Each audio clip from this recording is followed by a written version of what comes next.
With just days to complete the Census 2020 count, the push is on to make sure everyone is counted. It's vital for the Valley to get its fair share of funds to be able to continue important services.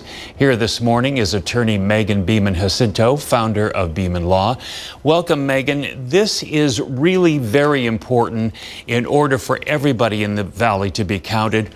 Why are some people reluctant? There are a number of reasons that people are reluctant to engage with the census, and in the East Valley in particular, which is my home, there is a lot of hesitance around immigration status of family members that may be in the home and sort of afraid of interacting with the government.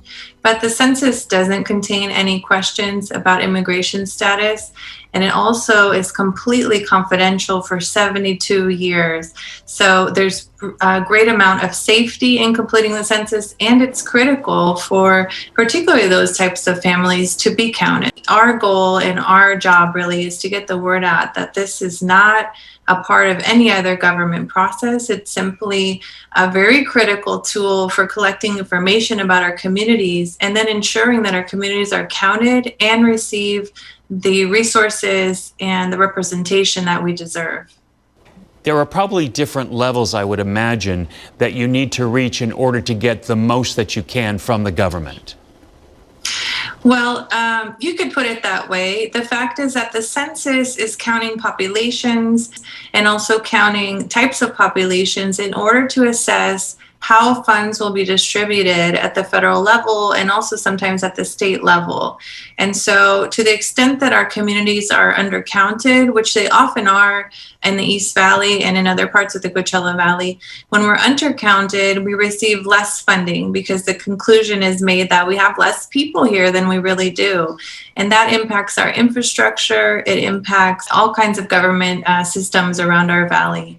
And also impacts the amount of representation we receive from the government.